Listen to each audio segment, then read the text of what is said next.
Jail लौटने से पहले अतीक के बेटों ने ओवैसी के लिए ऐसा क्या संदेश दिया जिसने यूपी की सियासत में नई चर्चा छेड़ दी। मस्जिद में हुई एक मुलाकात, सदर साहब को हमारा सलाम कहिएगा। आखिर इस एक लाइन के पीछे क्या है कहानी और क्यों एआईएमआईएम अब इमरान प्रतापगढ़ी को घेर रही है। प्रयागराज से सामने आई ये कहानी सिर्फ एक परिवार के दुख की कहानी नहीं है, बल्कि इसके साथ यूपी की सियासत के कई पुराने रिश्ते और नए राजनीतिक समीकरण भी जुड़ते नजर आ रहे हैं। मामला है अतीक अहमद के सबसे छोटे बेटे अबान अहमद की जान जाने का। 6 अगस्त को झांसी कानपुर हाईवे पर हुए सड़क हादसे में अबान की जान चली गई। इसके बाद जेल में बंद उसके भाई मोहम्मद उमर और अली अहमद को कस्टडी पैरोल पर अंतिम संस्कार में शामिल होने की अनुमति मिली।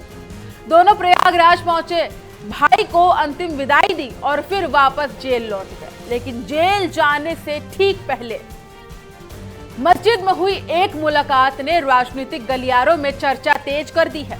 कहानी में सबसे बड़ा ट्विस्ट तब आया जब एआईएमआईएम के यूपी प्रदेश अध्यक्ष शौकत अली ने दावा किया कि उनकी मुलाकात अतीक के बेटों उमर और अली से एक मस्जिद में हुई। शौकत अली के मुताबिक दोनों भाइयों ने उन्हें पहचान लिया और बातचीत के दौरान कहा, चाचा सदर साहब को हमारा सलाम कहिएगा। यहां सदर साहब से उनका इशारा एआईएमआईएम प्रमुख असदुद्दीन ओवैसी की तरफ था। अब सवाल यह है, आखिर अतीक के बेटों और ओवैसी के बीच ये राजनीतिक कनेक्शन कहां से आया? क्या ये सिर्फ दुख की घड़ी में भेजा गया एक सामान्य संदेश था या इसके पीछे पुराने राजनीतिक रिश्तों की कहानी भी है? सबसे पहले पूरी घटना को समझते हैं। 6 अगस्त की सुबह झांसी कानपुर हाईवे पर एक क्रेटा कार हादसे का शिकार हो गई। इस हादसे में अबान अहमद की जान चली गई। खबर प्रयागराज पहुंची तो परिवार में मातम छा गया।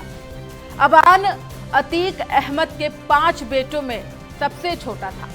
उसके 2 बड़े भाई उमर और अली अलग अलग मामलों में जेल में बंद हैं। भाई की मौत की खबर के बाद दोनों को कस्टडी पैरोल मिली ताकि वे अंतिम संस्कार में शामिल हो सके। इसके बाद प्रयागराज में अबान को अंतिम विदाई दी गई।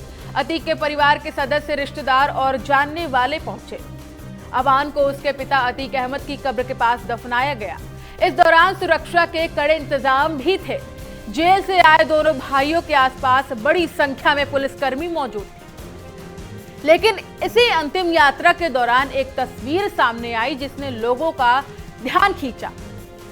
उमर और अली हथकड़ी और पुलिस सुरक्षा के बीच भाई की अंतिम रस्मों में शामिल हुए। सामने आए वीडियो में उमर को भाई के जनाजे की नमाज पढ़ाते हुए भी देखा गया। यानी एक तरफ परिवार का सबसे छोटा बेटा दुनिया से जा चुका था और दूसरी तरफ उसके बड़े भाई कानूनी हिरासत में होने के बावजूद आखिरी विदाई देने पहुंचे थे। और यहीं से कहानी पहुंचती है उसी मस्जिद तक जहां शौकत अली की मुलाकात अतीक के बेटों से हुई। शौकत अली के मुताबिक अबान को दफनाए जाने के बाद जब उमर और अली को वापस ले जाया जा रहा था तो उसी दौरान मगरिब की नमाज का वक्त हो गया। भीड़ और सुरक्षा व्यवस्था को देखते हुए पुलिस उन्हें पास की मस्जिद में लेकर गई। बताया गया कि वहीं एआईएमआईएम के यूपी प्रदेश अध्यक्ष शौकत अली भी मौजूद थे। शौकत अली का दावा है कि उमर ने उन्हें देखते ही पहचान लिया। यह पहचान अचानक नहीं थी, इसके पीछे पुराना राजनीतिक कनेक्शन बताया जाता है। शौकत अली के मुताबिक उमर का एआईएमआईएम से पुराना संपर्क रहा है। अतीक परिवार ने 2021 में एआईएमआईएम की सदस्यता ली थी। उस समय अतीक की पत्नी शाइस्ता परवीन और उनके बेटे उमर के पार्टी से जुड़ने की खबर सामने आई थी। बाद में शाइस्ता ने निकाय चुनाव से पहले बसपा का रुख किया, लेकिन उमर का एआईएमआईएम से राजनीतिक जुड़ाव चर्चा में रहा। उमर को एआईएमआईएम के कार्यक्रमों और जनसभाओं में भी देखा गया था। इसी दौरान उनकी शौकत अली से पहचान बनी। इसलिए जब मस्जिद में दोनों आमने सामने आए तो शौकत अली ने उन्हें पहचान लिया और उमर ने भी उन्हें पहचान लिया। बताया गया कि बातचीत के दौरान दोनों भाइयों ने शौकत अली को सलाम किया। जवाब में शौकत अली ने उन्हें हिम्मत रखने की बात कही। इसके बाद उमर और अली की तरफ से ओवैसी के लिए संदेश दिया गया। क्या दिया गया संदेश जानते हैं। सदर साहब को हमारा सलाम कहिएगा। बस यही एक लाइन अब राजनीतिक चर्चा का बड़ा मुद्दा बन गई है, क्योंकि अतीक अहमद के परिवार और ओवैसी की पार्टी के बीच पुराना राजनीतिक संबंध रहा है। ऐसे में सवाल उठ रहे हैं कि क्या इस संदेश को सिर्फ पारिवारिक सामाजिक रिश्तों के तौर पर देखा जाए या फिर इसके राजनीतिक मायने भी हैं। यहां एक बात साफ कर देना जरूरी है, शौकत अली के बयान में इस संदेश को किसी नई राजनीतिक घोषणा या किसी नए गठजोड़ के तौर पर पेश नहीं किया गया है। उपलब्ध जानकारी के मुताबिक ये एक मुलाकात के दौरान दिया गया सलाम का संदेश था, लेकिन राजनीति में कई बार छोटी सी मुलाकात भी बड़ी चर्चा का कारण बन जाती है। अतीक अहमद का नाम खुद लंबे समय से राजनीति, अपराध और विवादों से जुड़ी चर्चाओं के केंद्र में रहा है। अब कहानी का दूसरा हिस्सा, AIMIM की यूपी अध्यक्ष शौकत अली ने इस मामले को लेकर कांग्रेस सांसद और शायर इमरान प्रतापगढ़ी पर भी निशाना साधा। उनका आरोप है कि जिन लोगों ने अतीक अहमद के मंचों पर जाकर उन्हें अपना रहबर, अपना पिता या मसीहा तक कहा, वे अब उनके परिवार के सबसे मुश्किल समय में दिखाई नहीं दिए। शौकत अली ने सवाल उठाया कि जब अबान का जनाजा था तब कितने बड़े मुस्लिम नेता वहां पहुंचे। इसे बयान के बाद इमरान प्रतापगढ़ी को लेकर सोशल मीडिया पर बहस तेज हो गई। उनके पुराने वीडियो फिर से वायरल होने लगे। इन वीडियो को लेकर दावा किया जा रहा है कि अतीक अहमद के मंचों और मुशायरों में इमरान प्रतापगढ़ी की मौजूदगी रही थी और उन्होंने अतीक के लिए सम्मानजनक शब्दों का इस्तेमाल किया था। AIMIM इसी पुराने राजनीतिक और सामाजिक संपर्क को आधार बनाकर कांग्रेस नेता पर सवाल उठा रही है।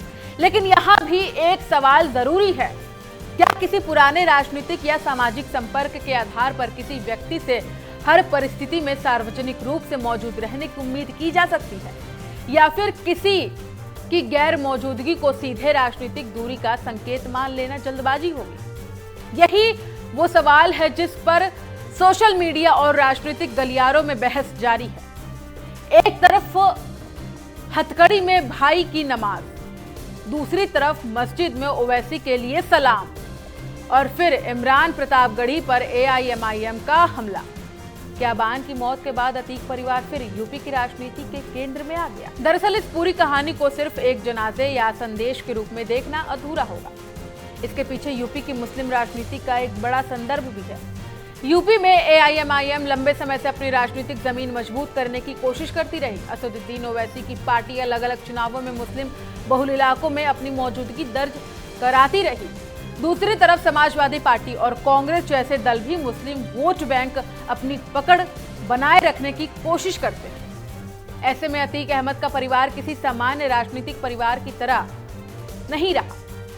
अतीक का नाम प्रयागराज की राजनीति में दशकों तक प्रभावशाली रहा। वे सांसद भी रहे और विधायक भी। उनके खिलाफ गंभीर आपराधिक मामलों में मुकदमे भी दर्ज रहे और उनकी राजनीतिक विरासत बेहद विवादित रही। एक तरफ ओवैसी को भेजा गया सलाम है, दूसरी तरफ AIMIM का कांग्रेस पर हमला है, तीसरी तरफ सोशल मीडिया पर वायरल पुराने वीडियो है और चौथी तरफ 2027 से पहले यूपी की बदलती मुस्लिम राजनीति का सवाल है।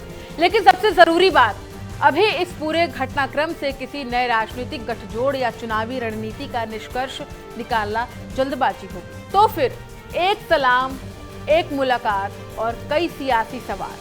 अतीक के बेटों ने ओवैसी के लिए संदेश तो भेज दिया, लेकिन क्या ये सिर्फ रिश्तों की गर्माहट थी या यूपी की सियासत में किसी नए अध्याय की आहट? जवाब आने वाले वक्त में मिलेगा।